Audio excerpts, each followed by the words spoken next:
All right, guys, we have got our New Orleans Saints preview here. Interesting football team, the consensus worst football team in the league. It is my worst football team in the league, though there are some positive spots here. And when I was looking for bets, there were actually some positive leanings I had. But we're going to jump into it. We're going to jump right through like we normally do. Coaching, roster, schedule, all that fun stuff like we always do. And so why don't we go ahead and start? We'll start with New Orleans Saints. Coaching. Head coach Kellen Moore, the new coach who comes in here. Last year was a bit of a disaster coaching-wise. They removed Dennis Allen. And now Kellen Moore comes in. Kellen Moore is an interesting figure. I don't know how I feel about Kellen Moore. When he was in Dallas, I felt really good about Kellen Moore. And then toward the end, I felt a little bit off. And then he went to the Chargers, and I didn't like any of the stuff he did there. And then he moved to Philly and obviously was the offensive coordinator of a Super Bowl winning team just recently. So I have mixed feelings about Kellen Moore. I have no idea what he's going to be like, what type of play caller he ends up being like here. Again, I didn't love what he did for the Chargers. And last year, the talent was really nice on that Philadelphia team. I'm not so sure he'll be able to run the same stuff here in New Orleans. So a bit up in the air for me. I'm not sure how I feel about it. We'll see. Brandon Staley is the defensive coordinator. I really like Brandon Staley. It's interesting because I kind of thought he got a bit screwed over slightly in San Diego or LA or whatever it was for the Chargers. I think he was just a bit ahead of his time, and then the pressure really got to him and he couldn't make up his mind after that, and he really fell apart. The fourth down decision stuff, a lot of it I thought was aggressively correct, and again, I thought it was a bit ahead of his time when it was happening, but again, once the pressure really got to him, it really messed him up, and everything from there on in kind of caved in on itself. But as a defensive coordinator, I have no problem with it. Again, the defenses weren't brilliant over there for the Chargers, so it is a little bit of a wait and see as he comes into a new place. But again, I like Staley, and I think this is going to work out just fine. But those are the coaches. And now we got the roster, which is also pretty interesting. Quarterback is Spencer Rattler. He is going to be the starter week 1. Backup Tyler Shough, the rookie. My assumption is if this goes poorly, that Shough just comes in and plays games. We'll see there. Jake Haener's the third. Look, I feel like the fact that Jake Haener was even in this competition is such a worry for me, like at all. The fact that Shough didn't win this competition is a giant worry for me. This fact that Rattler is starting is a giant worry for me. Rattler was really bad last year. He had, a game or two where he was like serviceable for a bit. Other than that, he was really bad. And for Shough to come in and be 20, however old he is, 20 something, and not win this job, screams QB, regardless of what's going on next year, QB. Shough, I didn't have a problem with the Shough pick,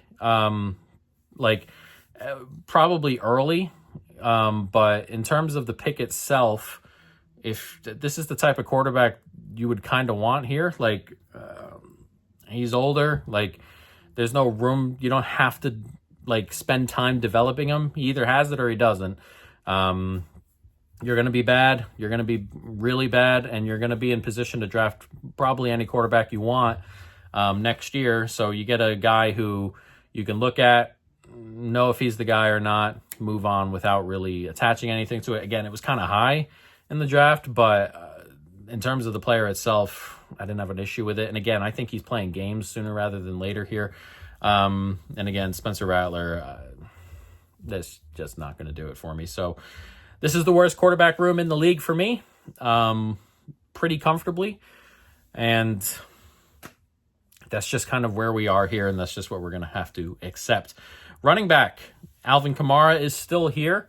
I can't necessarily get behind Kamara anymore. It's been fading away pretty comfortably recently. I mean, last year he was PFF's 24th ranked running back. And last year he was 30th in yards over expected, which is really bad. Like an average running back on that scenario is getting 0.15 yards more per touch. That's how bad the running was there. And again, that takes into account just line blocking and everything like that. It's not like, hey, the offensive line was really bad and Kamara's got nowhere to run, which is also partially true, but he was also not running well. Still a catch threat, obviously, but on the decline, and there's some interesting pieces behind him. Kendre Miller has been around a while, and everyone's been waiting for him to kind of make that jump. Hasn't yet. They draft Devin Neal, who I liked in college, but I'm not somebody who can tell you if his game translates to the NFL or not. I have no idea. So my expectation is that Devin Neal gets some touches as we go along here, and works his way up the depth chart, perhaps, at least getting more touches as we go along in the season, just to see what we have here, if the season's not going particularly well. So again, it sucks, but Kamara is probably fading away slowly, and that's to be expected with someone his age and someone his build and someone who's taken as many carries and catches and hits as Kamara has. It's just natural regression there. Wide receiver, I like the top two here. I think Chris Olave is a comfortable one. I think there are plenty of teams who would take Chris Olave. The problem, obviously, with Olave is his health. He's had the concussion things, and that year, or that stretch where he had like 3 concussions in like 5 weeks, it felt like. It was just unbelievable. But when healthy, a really, really good football player. Rashid Shaheed, I think, is a comfortable too. I like him, can do plenty of different things. I think this wide receiver room is pretty underrated as a whole. Don't love the third spot. It's Brandon Cooks slated to start right now, which is kind of a worry. But they've also done a couple things over the last week or so to bring a couple bodies in to compete with that position. Devon Vele, they trade a 4th for, which, let's be honest, I hate the trade, but he'll be vying for that third spot, and he's not awful or anything. Trey Palmer comes in recently after his release. So, again, 3 through 5 here, they're probably all 4s. And while that's not what you want to hear when you're looking at your number 3 wide receiver spot, you get a bit of depth at 4. Like the 5th players, your 5th wide receiver is probably a 4. And again, there's upside a little bit with some of these guys they bought in. And, it's not anything great, but it's okay, which is more than a lot of teams have from 3 onward. Look at the Eagles before they got Mechie. 3 onward. 3 was Jahan Dotson. So, again, I really like the 1, really like the 2, and you got some 4s here. So it's okay. I'm not going to, it's right about average, maybe slightly above average. And I would think there are plenty of other football teams that would be comfortable taking this wide receiver room if you guaranteed Olave's health, obviously. But yeah, solid group. Tight end, an interesting group. I think all these players are pretty solid. Juwan Johnson, solid. Taysom Hill is a solid tight end and also brings a variety of other things to the football field, whether it be running, whether he can run trick plays or take snaps at QB or whatever it is. He can do a variety of things. He'll be injured to start the year, as will the third guy, Foster Moreau, who, again, is solid. Like, is a slightly above average room because everybody in the room is solid, and Taysom Hill brings a variety of different things to the table. So it's an interesting group, a solid group. It's got a high floor. Again, problem will be here with injuries. Again, Taysom Hill, Moreau will start the season hurt. Taysom Hill will take a little bit to come back. I think he's starting on the PUP. So, again, right off the bat, it's not going to be nice. It'll just be Juwan Johnson. But again, fully healthy is what we're looking at these rooms at, and we'll, cut them down on game day or during the week when players are not going to play. That's just how it's going to be. But, again, I like the base of the tight end room a decent amount. It's a pretty decent tight end room. Offensive line, super interesting. I thought a lot of these, it's just super interesting back to front. Like, I don't think it's super great right now, but there's a ton of room to grow. There is a ton of players who are really young on this team, or on this offensive line. 3 draft picks that got drafted to play tackle in the first round over the last 3 years are all on this line here. So it's really interesting. Again, a lot of young talent. They bring in Kelvin Banks this year, their early draft pick. We'll see what he's like at left tackle. But an early draft pick, and you're hoping that he hits the ground running. Trevor Penning will play left guard, it looks like.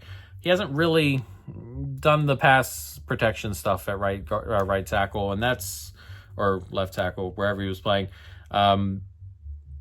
It just hasn't really hit there, which, happens. And so they move him inside to guard. The run stuff, or the run blocking, is decent enough, and you're hoping he can kind of just hit the ground running there. Dealt with a bit of an injury over the training camp, which is a problem for someone playing a new position and not really getting the reps he needs to get there. It's an issue, but hopefully he can move in there and be decent, but also a complete unknown. Eric McCoy was really great last year. Limited snaps is my issue. So again, limited snaps. We talk about limited snaps a lot. Like, you're looking for a decent sample size somewhere. 300 snaps is not a lot. We're talking, that's like 7 games worth of snaps. It's not a lot. I like, closer to 600-700, obviously, just to kind of get a gauge of what a player is over mostly a full season. It's not a ton of snaps, but they were really, really, really good snaps. All of them, pretty much. He had an incredible grade. Everything he did was pretty incredible. So again, if he can keep that up, if this is who he is, you're looking at a top 2-3 center in the league. Right guard, Cesar Ruiz, really solid, top 25 guy at right guard, or at guard. It's another player who's not old or anything like that. So again, it goes along with the youth on this offensive line. And again, probably the best lineman on the team if McCoy's not real like that.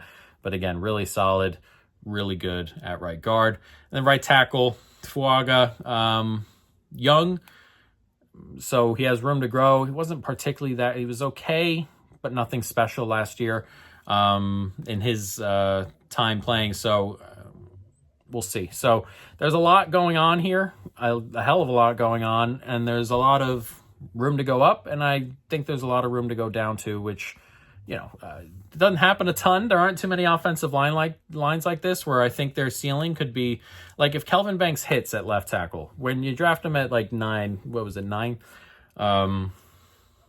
you're hoping, like, if he can hit, which is very possible, and you're looking at a top 15 guy, Fuaga takes a step.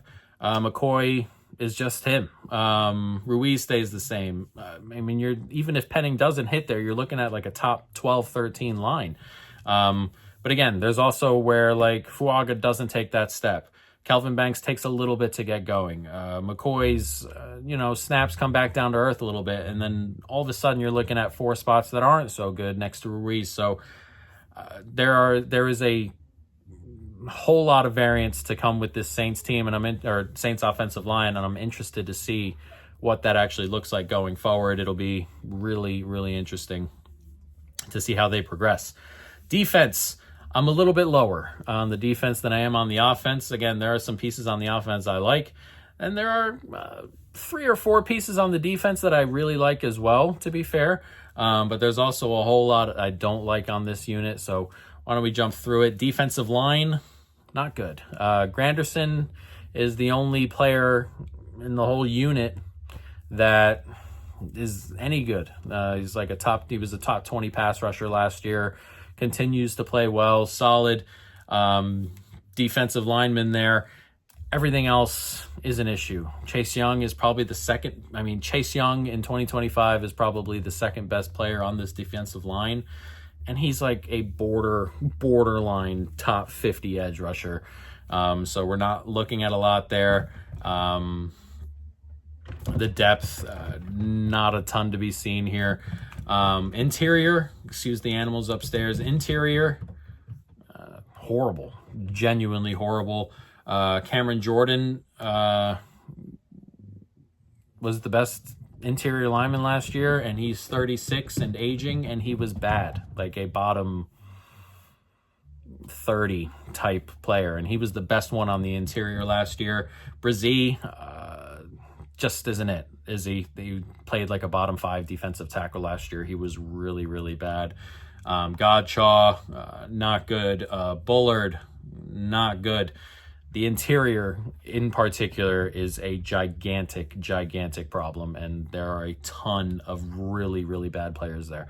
So it's the worst unit in the league by margin on the interior. Really, really bad. There are some other bad units, but really, really bad here on the interior. And again, Granderson's probably the only good thing on the outside as well. So it's the worst D-line in the league, unfortunately. Linebacker. This unit I like. I think this is my favorite unit on the team in terms of just talent, all that fun stuff. Which is, it's not saying a ton, but I think this is a borderline top 10-ish kind of unit. Demario Davis continues to play at a really, really high level, top 20 type linebacker, and has been for a while now. Continues to play well, excellent in run defense. Coverage could use some work, but that happens with a ton of linebackers. And again, the run defense is excellent, and you just need a base at coverage, which he has. Pete Werner he graded out solidly last year. The year before, he had a gigantic decline, and there was a little bit of worry there, but a step back up last season, was solid. And now that's 3 years out of 4 where he's been solid, and you're hoping that dip last year was more of a blip than it was a future tick on the box. So, assuming Pete Werner does not fall back into that spot, which, his history says he probably won't, you're looking at a pretty solid linebacker group, and I'm comfortable putting this in my top 15 relatively comfortably. I think they're ranked 12th for me. So, again, really like this unit, and think there's a world where this continues to be a really good unit. Secondary, below average. There are some things I like. I really like the safety room. Justin Reed's a top 10 safety, a really good player that they bring in. Julian Blackman, another one I really like, top 30, 35 type safety. So you're looking at 2-3 safeties who are really good. Depth is good. Howden was solid last year. So again, it's a good room, and it's pretty deep. You get another guy in there who's, a top 40 type guy to come off the bench. So really like the safety room. It's a really solid room. Corner is very much a different story. Kool-Aid is still amazing. Kool-Aid is probably the best corner, and he graded out like a low second kind of corner, like a low 2. And that it's going to be tough to cover a lot of these offenses in this division particularly. There are a ton of good offenses, and when you don't have a ton of good corners, you're looking at some problems here. Taylor was really bad last year. Amadi was really bad last year. Yadam comes in, has been bad for a little bit. We'll see if he can kind of, make do in some new scenery here. A couple of young draft picks, one from this year, one from last year, who are going to compete in this area. So, again, Kool-Aid being a low-end 2 cornerback and being your number 1 in this division in particular is a gigantic problem. Twice a year you're going to go up against Tet, Coker, and then the Leggett, I guess, if you want to. And then you get the Falcons, who have Drake London, Darnell Mooney, Ray McLeod, and then, Tampa, when they're healthy, Mike Evans, Godwin, Igbuka, McMillan. It's a really bad spot to be bad in. And you're hoping the secondary can kind of carry it, but we'll have to wait and see. I'm not over the moon there. And again, it's a bigger problem for corners in particular when the defensive line's not getting pressure. You're hoping Granderson and Chase Young can do that. Like if one player can't, doesn't matter who, if one player's not getting pressure and they're just doubling up on the other one, you're going to have like 4 or 5 seconds in the pocket there. And corners, really, really great corners, struggle to mark players in situations like that. So a bit of a recipe for disaster on this defense, which, again, it has 3, 4, 5 good players, solid players. The rest is really bad. So we'll end up seeing there. So that's the roster. Interesting. Again, there are some pieces here and there. And, the schedule is not super crazy difficult. And I'm not going to come out here and say you're going to win 2 games. I don't necessarily think that's the case. I'll have to check in on my model stuff, but my model spits out like 5.6 wins. So again, there are some spots here I think that are, they're capable of winning games. But also there are the schedule is a really interesting one. So why don't we jump through it? It starts really, really tough. Got Arizona at home, who a lot of people think are going to make a jump. Niners at home, at Seattle, at Buffalo. If you go 0-4 there, there are a lot of teams who are going to go 0-4 there, to be honest. And then it eases up a little bit. Giants at home, Patriots at home, at Chicago. We'll see what the Chicago looks like. Tampa, this is a tough stretch, at Chicago, and then Tampa Bay at home, at the Rams, at Carolina. So 3 road games in 4 right before the bye. That's another tough stretch. Again, everything's kind of tough for a team that's built this way, but again, just in general on the schedule, it's kind of tough. Then you have out of the bye, Atlanta at home, at Miami, at Tampa. So 2 more road games there. And then a stretch here at the end that's decent. Carolina at home, Jets at home, at Tennessee, at Atlanta. So there are winnable games in the back half in particular. There are winnable games here and there. Like I think you'll be in the Arizona game, the Giants game, the Patriots game, both Carolina games potentially, Atlanta at home, Miami potentially, whatever's going on there, Jets at Tennessee. Like there are games where I think they'll be competitive. But it's also tough with a defense this bad and the quarterback situation being what it is and new coaching and to win, 2, 3, 4 games in a row on this particular schedule in general. So that's what we played. Longest win streak under 2.5 wins at -310. That is a $3.50 bet for us in our challenge. Yes, juicy, obviously. I'm just not seeing anywhere on the schedule where I'm finding 3 wins in a row except that last spot at the end.